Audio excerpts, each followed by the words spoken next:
What's going on, guys? We have a bunch of questions in here about recovery days, and so I wanted to take a minute and talk about their importance within a good program or routine. So rest versus recovery days.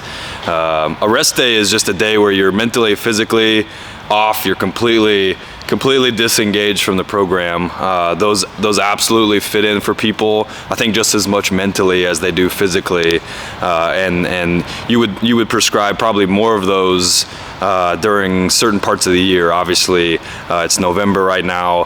In September, October, November, kind of coming off of your season, you'd have more of those. And then as we get closer to the season, knowing that the demands of the season aren't going to allow for that many rest days, depending on your age, that we want to kind of prescribe the drills and the volume that ultimately is going to lead us up into, slowly walk us into the demands of the season. That way we can kind of minimize some risk, within that.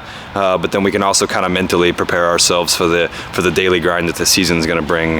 As far as the recovery day goes, those are extremely important inside of our program, whether it be throwing, whether it be in the gym, or both on the same day.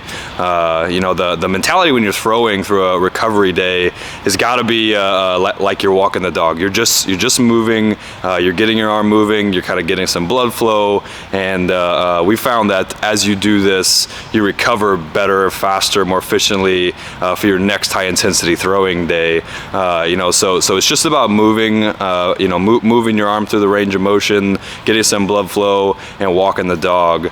Now, as far as the rest of your body goes, performance-wise, like in the gym, can also have a huge benefit there. You guys know, after a good leg day, even upper body, you kind of wake up the next day, you're feeling tight and stiff, and you feel terrible sometimes, especially those leg days early on in the off season, when you haven't been doing that much volume or intensity in the weight room. The best thing that you guys can do after that is move your body, foam roll, some light running, some core, some stability, some type of drills like that will allow your body, for the same reasons as our arm, to kind of move, get some blood flow. You guys will find that if you do that and you get in a good recovery routine, your body's going to recover faster. Ultimately, we break down muscle in the weight room and we build it back up with what we do in the ensuing days after that, how we eat, how we sleep, how much water we drink, and ultimately what we do in the weight room, between those high intensity days. If you want to recover better and be more prepared for your next leg day after a really intense leg day that you wake up the next day really sore from, the best thing you can do is take those days in between and move your body. Don't just rest completely.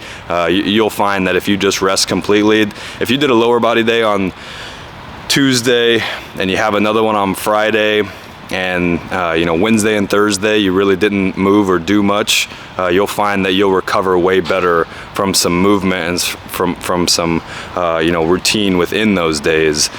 So that's rest versus recovery. They're really important to dominate those days within your program, because ultimately dominating those days helps you build up and be ready to go for your high intensity days. And it's all just about stacking one little thing on top of the other that your competition's not doing, that ultimately has a compounding interest as you continue to go and grow through a program. So hopefully that helps. If you like this video, subscribe, maybe leave me a comment. Drop any sort of questions that you guys have down in the comments below too. Would love to answer them.